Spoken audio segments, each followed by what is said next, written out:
नमस्कार दोस्तों, स्वागत है आप सभी का हमारे इस चैनल द अंशु वॉइस पर। दोस्तों, अगर आप भी अपनी लाइफ में कुछ नया सीखने की चाह रखते हैं तो इस चैनल को अभी सब्सक्राइब कर लें। हर हर महादेव दोस्तों, आज हम जानेंगे कि जो 28 अक्टूबर को चंद्र ग्रहण लगने जा रहा है वो कब लगेगा, उसकी सही टाइम क्या है, ज्योतिष शास्त्रों के अनुसार किस टाइम इन जैसे गर्भवती महिलाओं को नियमों का पालन करना शुरू कर देना है, खास करके भारत की गर्भवती महिलाओं को, और यह ग्रहण कहां कहां दिखाई देगा, और ग्रहण के समय गर्भवती महिलाओं को क्या सावधानियां रखनी है, और सूतक पर गर्भवती महिलाओं को क्या सावधानियां रखनी है, सूतक कब लगेगा, पूरी जानकारी आपको इसी एक वीडियो में मिलेगी।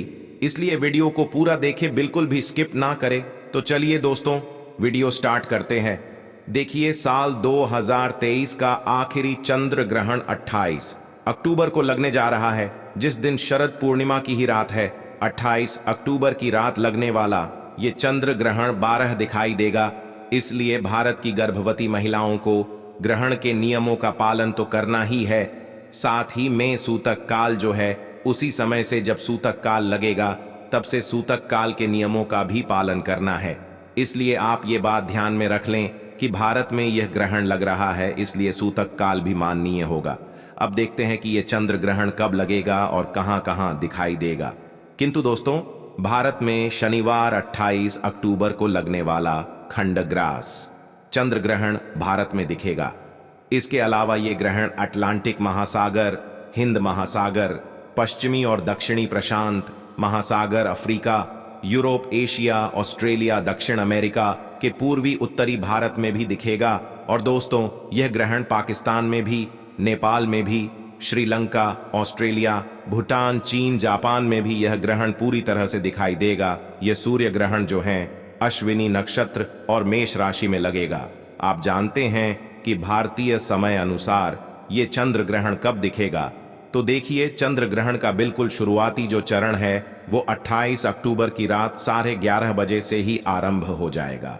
11:30 से ही आरंभ हो जाएगा। इसलिए जब यह आरंभ हो रहा है 11:30 पर से ही जो इसका स्पर्श है वो 1:02 पर बताया जा रहा है, 1:05 पर कुछ वीडियोस में बताया जा रहा है। किंतु मैं आपको बोलूंगा कि आप 11:30 से ही ग्रहण के जो भी नियम है वो पालन करना स्टार्ट कर दें, क्योंकि जो शुरुआती चरण है ग्रहण का वह लग जाएगा। जो चंद्र ग्रहण है 11:30 पर लगेगा, आरंभ हो जाएगा, और 11:30 से 2:24 पर यह ग्रहण रहेगा। 2:24 पर यह ग्रहण खत्म हो जाएगा। अब बात करते हैं चंद्र ग्रहण का जो स्पर्श है वो 1:05 पर ग्रहण का स्पर्श होगा। रात्रि 1:44 पर इसका मध्यकाल होगा, और इसका मोक्ष रात्रि 2:24 पर होगा। यानी भारत में संपूर्ण ग्रहण काल जो है 4 घंटे और 24 मिनट का होगा। यदि सबसे महत्वपूर्ण और ग्रहण के चरण काल की बात की जाए तो यह 28 अक्टूबर की रात 1:05 से शुरू होकर 2:24 पर खत्म होगा। यानी यह 1 घंटा 19 मिनट का होगा।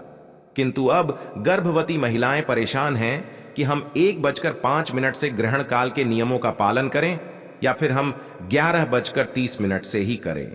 तो देखिए, आप तो जो ग्रहण काल के नियम है वो तो 4 बजे से ही करेंगे, क्योंकि 4:05 से ही आप ग्रहण काल का जो सूतक है वह लग जाएगा। तो आपको 4:05 से ही ग्रहण काल का जो सूतक है उसके नियमों का पालन करना है। तो वहां से ही आप ग्रहण काल के नियमों का पालन कर रही होंगी, क्योंकि घर से बाहर नहीं जा रही होंगी। बस आपको इस बात का ध्यान रखना है कि 11:30 के पश्चात आपको कुछ भी खाना पीना नहीं है। घर से बाहर बिल्कुल भी नहीं जाना है। वो तो आप सूतक काल से ही नहीं जाएंगे, क्योंकि सूतक काल और ग्रहण काल के नियमों जो है वो बिल्कुल सेम होते हैं, कोई भी डिफरेंस नहीं होता है। बस यही होता है कि सूत्र काल में गर्भवती महिलाएं खाना खा सकती हैं, पानी पी सकती है, और उसमें तुलसी के पत्ते हो। बस ग्रहण काल में उन्हें खाना पानी नहीं करना है। तो इस बात का आपको विशेष ध्यान रखना है कि जो भारत की गर्भवती महिलाएं हैं वो 11:30 से ही ग्रहण काल के नियमों का पालन करें, और यह ग्रहण जो है वो 2:24 पर खत्म होगा। इसलिए यह ना सोचें कि 1:05 पर ग्रहण शुरू हो रहा है और 2:24 पर खत्म होगा। ऐसा नहीं है, क्योंकि 11:30 से ही इन ग्रहण का जो शुरुआती चरण है वो पड़ जाएगा और 2:24 पर खत्म होगा। करते हैं कि ये जो ग्रहण है इस समय पर आपको क्या क्या करना है और क्या क्या नहीं करना है। चंद्र ग्रहण के समय गर्भवती महिलाओं को क्या करना है। चंद्र ग्रहण के समय गर्भवती महिलाओं को घर से बाहर बिल्कुल भी नहीं निकलना है। चंद्र ग्रहण के समय गर्भवती महिलाओं को चंद्रमा को बिल्कुल भी देखना नहीं है। आप जिस रूम में बैठी हैं उस रूम में जो भी दरवाजे के कंटेंट है, विंडो उसके कंटेंट्स है, आगे कर दे ताकि आप चंद्रमा को सीधे ना देखें, क्योंकि इस समय पर आपको चंद्रमा पूरी तरह से दिखाई देगा। यदि आप विंडो ओपन करके रखेंगी, इसलिए आप आगे कर दें, उस रूम में बैठे जहां पर बाहर की रोशनी आप तक ना पहुंचे। ऐसा करने से आप ग्रहण काल की जो भी नेगेटिव किरणें हैं उनसे आप बची रहेंगी और आपके घर में पल रहा बच्चा भी सुरक्षित रहेगा। दूसरा काम, आपको सूतक काल से ही ग्रहण के समय पर भी और सूतक काल के समय से ही आपको नुकीली चीजों का प्रयोग बिल्कुल भी नहीं करना है। धार वाली चीजों का प्रयोग नहीं करना है, जैसे चाकू, कैंची, सुई, पेन, पेंसिल, ये सब चीजें आप प्रयोग ना करें। इन चीजों का प्रयोग किन चीजों में होता है, जैसे कटिंग करना, चॉपिंग करना, वेजिटेबल्स को कट करना, ये सारे कार्य समय पर वर्जित होते हैं। इसलिए आपको सब्जी काटना, सिलना, ये सारे कार्य बिल्कुल भी नहीं करने हैं। ऐसे कार्य करने से गर्भ में पल रहे बच्चे के अंगों पे जलने या फिर काटने के निशान देखने को मिलते हैं।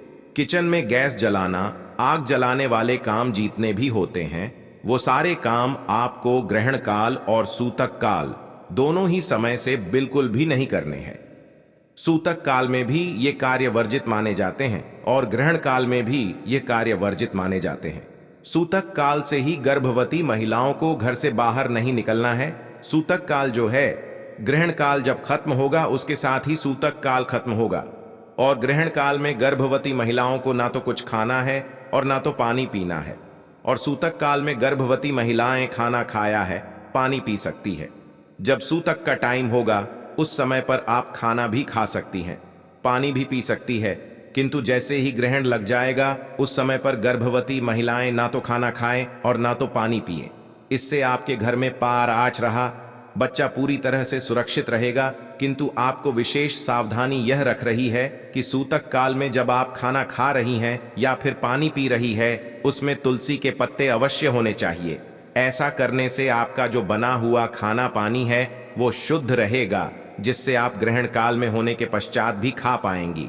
यदि ग्रहण खत्म हो जाता है उसके पश्चात जो आपका खाना ग्रहण काल में भी पड़ा हुआ था, बचा हुआ खाना था, यदि उसमें आपने तुलसी के पत्ते नहीं डाले हैं, रोज खाने को आप ग्रहण काल के पश्चात नहीं खा सकती हैं।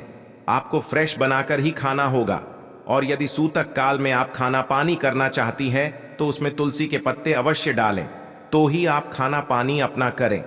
सूतक काल लगने से पहले ही आपको तुलसी के पत्ते तोड़ देने चाहिए, क्योंकि सूतक के जब सूतक लग जाता है उसके पश्चात तुलसी पत्ते तोड़ना भी वर्जित माना जाता है। सूतक काल से ही आपको पूजा पाठ करना बंद कर देना है। मूर्तियों को छूना वर्जित माना जाता है। समय पर कोई भी शुभ कार्य करना वर्जित माना जाता है। सूतक काल से ही, सूतक काल में मंदिर के जो कपाट है वो बंद हो जाते हैं।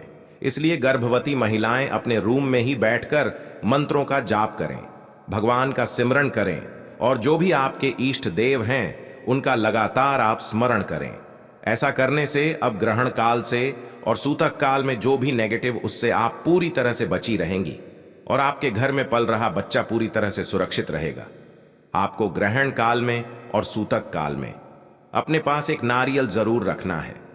पेट पर गेहूं का लेप कर दे, लाल रंग का पाउडर आता है, पंसारी की दुकान से आपको मिल जाएगा, उससे आपको अपने पेट पर लेप करना है और एक काला धागा लेकर अपनी लंबाई जितना काला धागा लेकर आपको अपने रूम के कोने में टांग देना है। ध्यान रखना है ये धागा टेढ़ा ना हो, इसे लो टिप्स से चिपका दें।